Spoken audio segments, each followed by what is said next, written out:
Welcome to Chapter 4, Social Media Marketing Strategy. Our chapter learning objectives are extensive.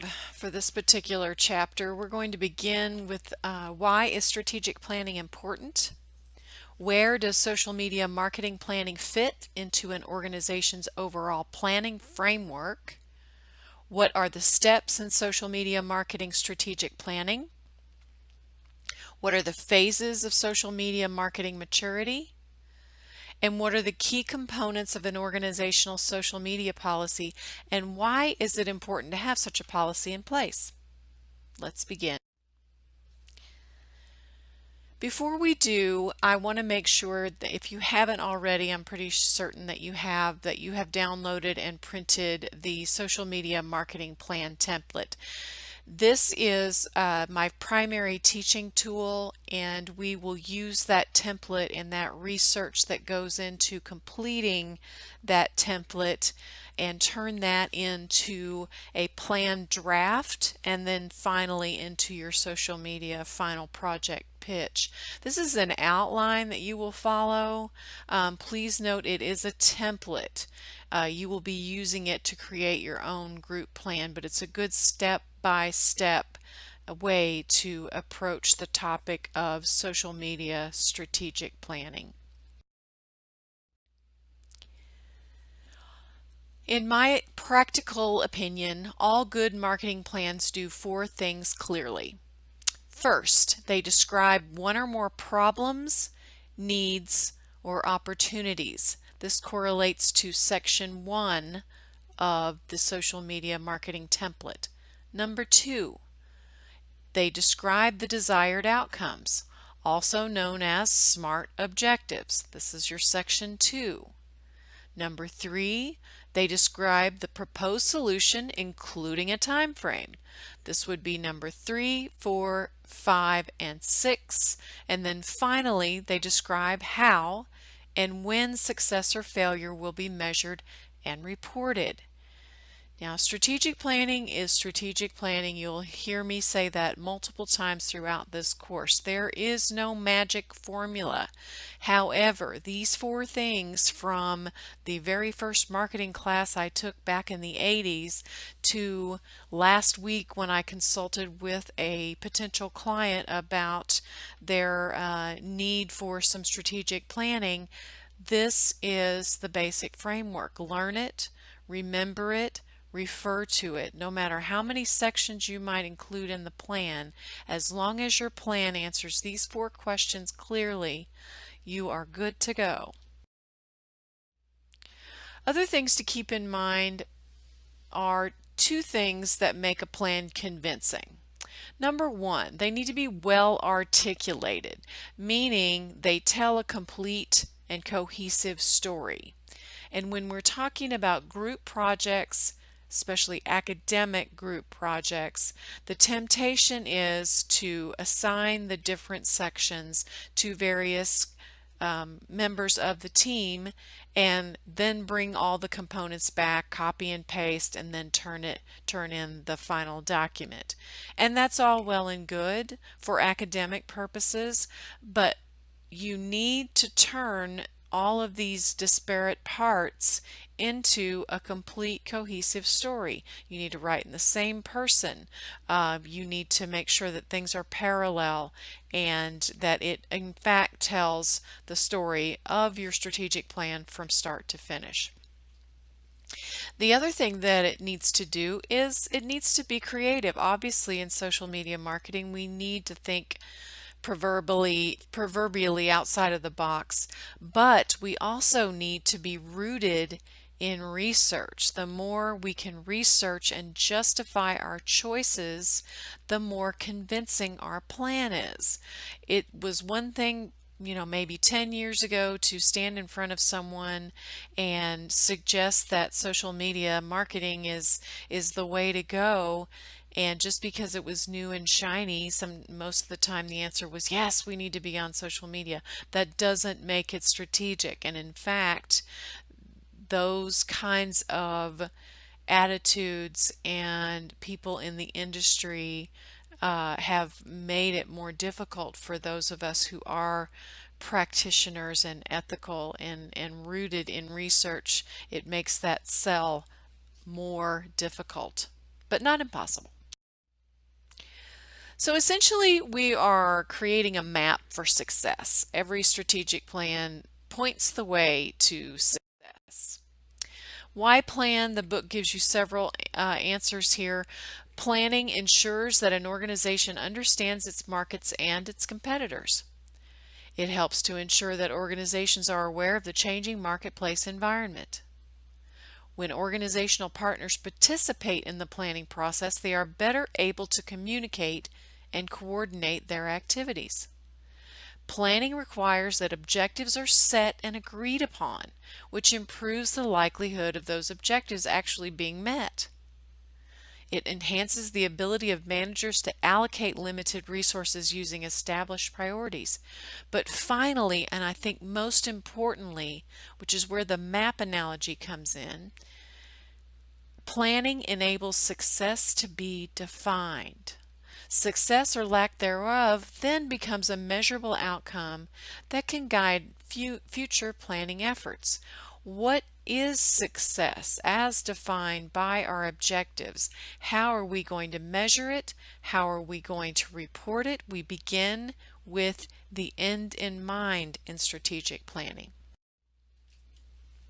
Definition: strategic planning is the process of identifying objectives to accomplish, deciding how to accomplish those objectives with specific strategies and tactics, implementing the actions that make the plan come to life, and measuring how well the plan met the objectives. Again, begin with the end in mind.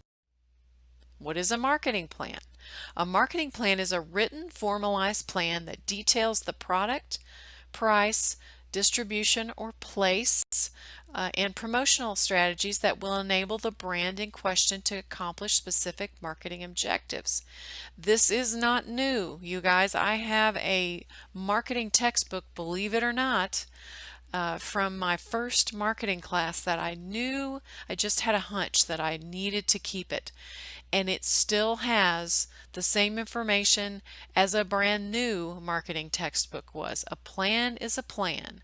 The 4 P's are always going to be the four P's: product, pricing, place, which is distribution, and promotion.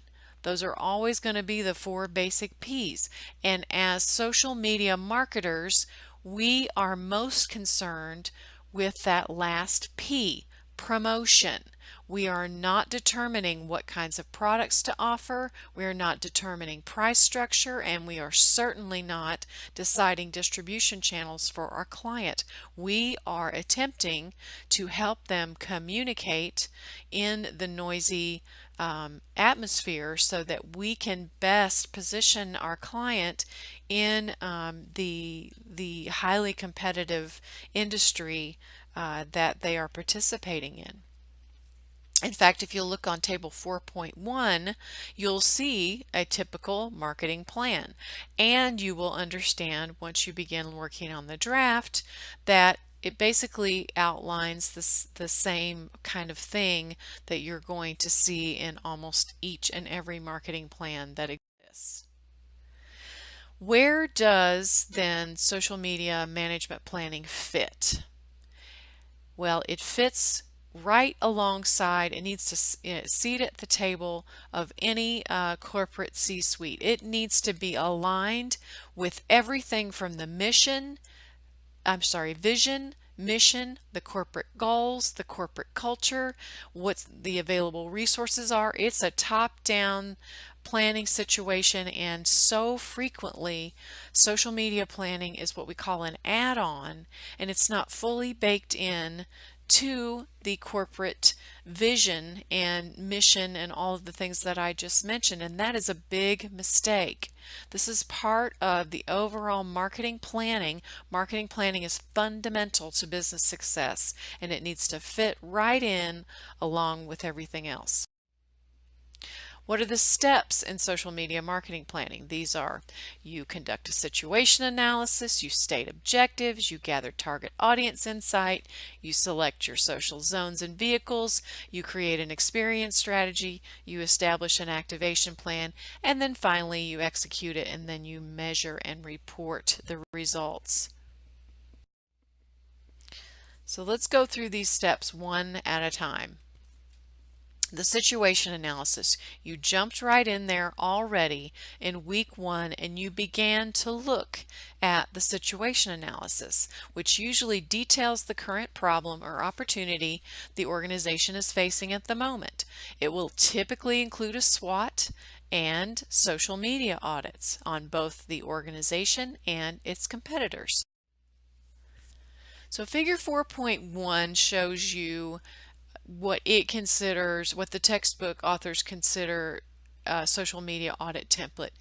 I do not agree. From extensive practice and development of the audit mechanism that you use, not that it's a pride of ownership necessarily, but all of these things only get you so far, and also it's so redundant and repetitive that I don't think it adds value. But there's an audit.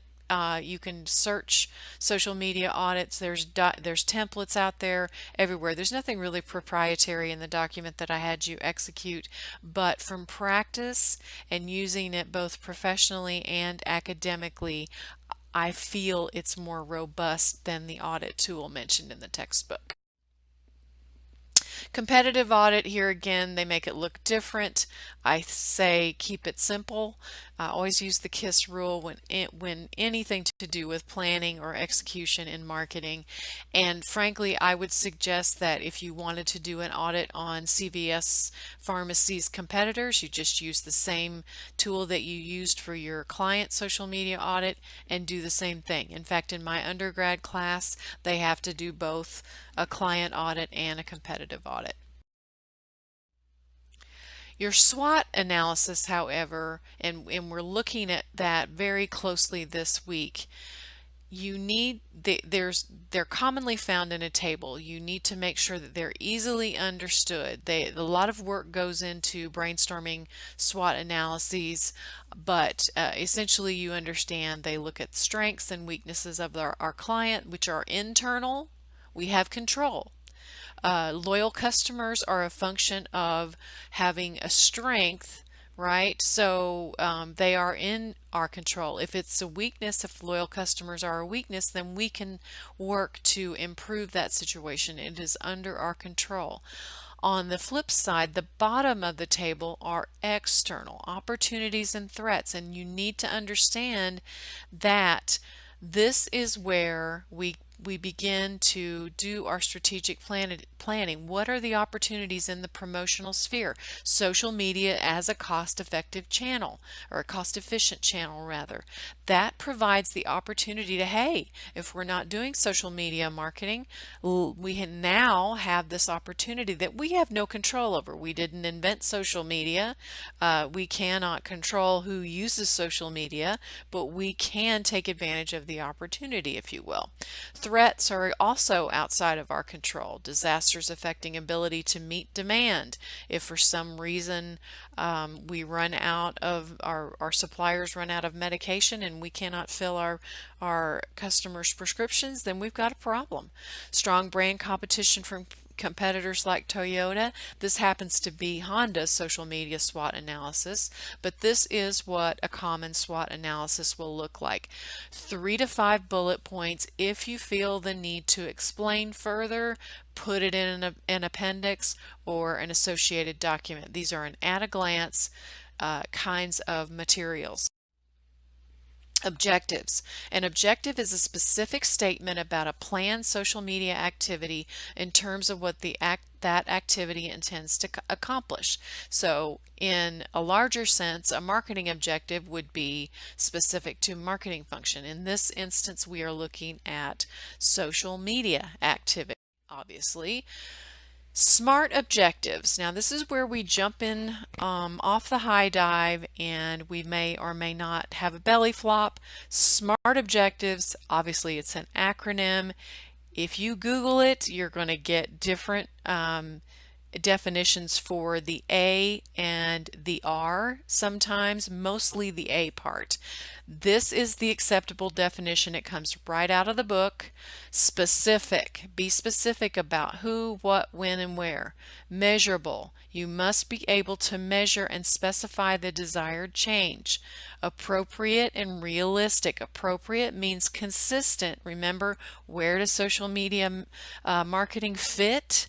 It fits at the corporate table. Is the social media planning and tactical execution consistent with who we are as a brand? Realistic, it needs to also be related to business and marketing goals. So those are my preferred A's and R's here. Timely, it also needs to include a timeline. Otherwise, if you set some kind of objective, how am I going to know? Is this something that is going to be reachable, attainable in 6 months, in 6 years? You need to be specific. 4.3 I think is a very handy reference for top objectives marketers pursue. This is based on some surveys. I really like it as a good place to start. Increased exposure, increased traffic, whether it's in our store, in our on our online e-commerce site, developed loyal fans, provided marketplace insight, generated leads, etc., etc. These are good objectives to start with. Research and segment target audience. You're working on that this week. I'm not going to spend any time on that, but you need to this week. You are, as individuals, gathering data on customers and target markets so you can better refine your strategies and tactics. Now, unfortunately, we don't have customer data because we are not employed by CVS, so you're going to have to do the best that you can with your secondary research. When you gather target audience insights, some good questions to ask. Which segments should we select to target with social media activities? Current customers, new customers? What are the relevant demographic, geographic, psychographic, and behavioral characteristics of segments useful in planning a social media marketing strategy? And then finally, those technographics. What are these people doing? How do they consume their media, especially their social media? Where can we reach them? And assignment 2 will help you with this. In fact, a persona profile, the book refers to this as a buyer persona. You could use this as a target audience persona as long as you understand the benefits of putting more details to each individual persona, then you are good to go here. You are going to research your zones and vehicles. Which mix of the 4 zones of social media will be best to accomplish your objectives within the resources available? The template leads you through some various questions to think about. Honda's zones of social media marketing on page 123, you'll notice that they are in all 4 zones, but the reviews and ratings for dealers on Yelp, that's just one activity, so you can pick and choose. This is your social media marketing mix here. So they are not always going to be appropriate. You're not necessarily going to need to develop any kind of gaming for your particular client, but if you feel the need to, then the zones will help you determine, the zone research will help you determine that. The zones and vehicles. The social media mix describes the combination of zones and vehicles the strategy will include to attain the objectives. Zones organize social media by function: the community, which is relationship building, publishing, entertainment, and commerce. Each zone contains numerous vehicles within each channel: Facebook, YouTube, etc. Zones and vehicles are defined, but there's flexibility in your application of these concepts. In fact, she leaves vehicles completely behind when we get to chapter 5, which kind of bothers me, because I think if you're going to learn something, especially those of you who are learning this for the first time, choosing to call it vehicles in one and channels in another, I think is highly confusing. So you've got some flexibility in your application of these concepts. And again, a final reminder, not all zones are appropriate for each campaign. Then you're going to take all that research and you're going to plan what we call an experience strategy. Which mix of the 4 zones of social media will be best to accomplish our objectives within the resources available? So the dimensions of brand experience, and the textbook goes into this extensively. We want to trigger senses, evoke feeling, activate behavior, stimulate perception, all of these things through social media. 2 things that you need to understand make a great couple. The positioning statement, which is a single written statement that encapsulates the position the brand wishes to hold in the minds of its target audience, and then the message strategy.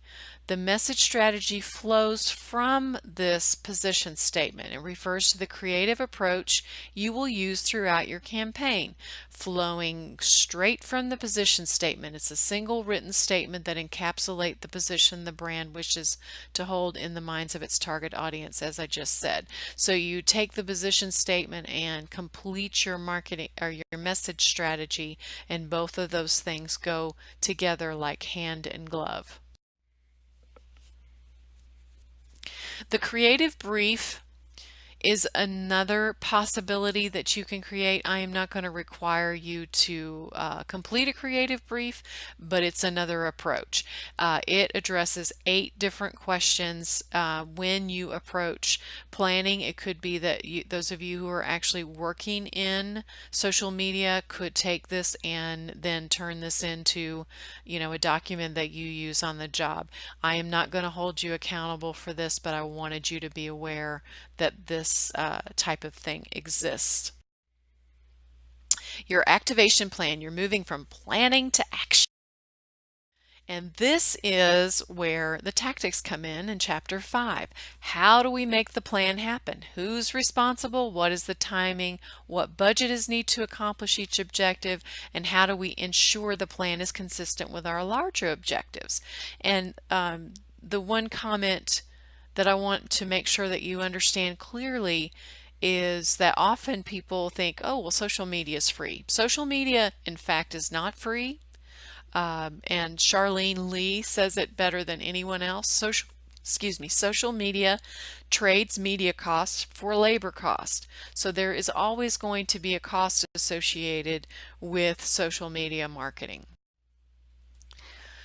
That brings us to the manage and measure section. How and when will success be measured and reported? Questions to answer in this section.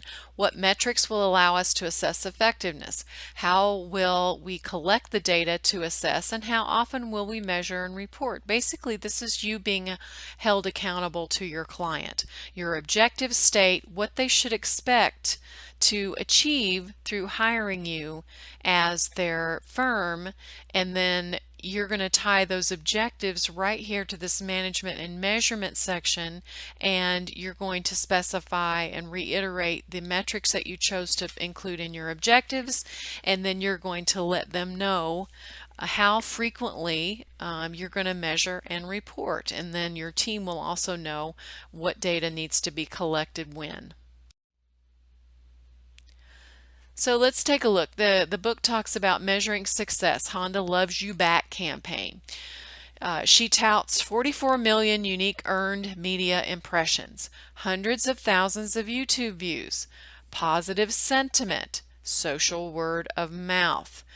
And the KPI, I would more closely associate this in terms, and a KPI is a key performance indicator. It's in the course glossary and also in the textbook. Make sure that you understand what I'm referring to when I say KPI. I think the best one would be brand loyalty. So I want you to take 5 and locate Exhibit 4.4 on page 127. So if the objective then was to increase brand loyalty, the KPI I just mentioned, will the social media stats convey success or failure in achieving this objective? I want you to ask yourself that question. Let me repeat that. If the objective was to increase brand loyalty, will the social media stats listed convey success or failure in achieving this objective? And then I want you to ask yourself another question. What are the challenges social media social media marketing teams face in correlating social metrics with business metrics? This is a key concept here. So come on back when you're ready. Typical mistakes of social media marketing: failure to staff correctly, not focusing on the content, the time horizon, not focusing on appropriate objectives, and most of all, what is your audience? Why do they care about the content and what we're doing in social media marketing? And then failure to measurement. You need to understand these are typical mistakes, and businesses large and small all make them. Social media policies. The book goes into quite a bit of detail about what is expected in terms of defining social media policies, why they exist. Basically, they exist and should exist so that everyone is on the same page. You know, we may be running the firm's social media accounts or doing business on behalf of them during the day, but at night we want to tweet and Instagram as a person. This will provide guidance in terms of what's expected, what is not acceptable, and this is one of the topics that I frequently get consulted on, and I'm happy to have a conversation about that. But just understand that social media policies are there for the employee's protection as well as the company's protection, and it offers some guidelines. The other thing that I want you to know, just from a personal standpoint, is that there may not be formal social media policies, but somewhere in the employee handbook and the materials that you sign off on, typically there's something that can be enforced. So be sure that you understand your personal social media use does impact your position and perhaps your future employment. That leads us to talk about the last topic of the day, which is, the second to last topic of the day, which is social media management systems. These are systems that allow us to more effectively plan, manage, and measure our social media marketing activities. Hootsuite is probably one of the best known, most well known. Sprout, S-P-R-O-U-T, Sprout Social is also a social media management platform. It allows for access. It allows so that you don't have to give your logon information. So if you have a Twitter account for CVS Pharmacy, you're not giving it to 25 people and letting them log in. That increases your exposure, and kind of then that justifies the need for a social media policy, so you can fire the offender. Just Google social media snafus, happens all the time. Hootsuite and other social media management systems help mitigate those risks and help you be more efficient in the social media marketing space. Then finally, this leads us to the stages of social media marketing maturity: the trial phase, the transition phase, and the strategic phase. And I have a whole list of questions in terms of the book correlates stunts with immaturity. And I think that is an oversimplification. I don't know if you would agree with me, but I have offered you various examples.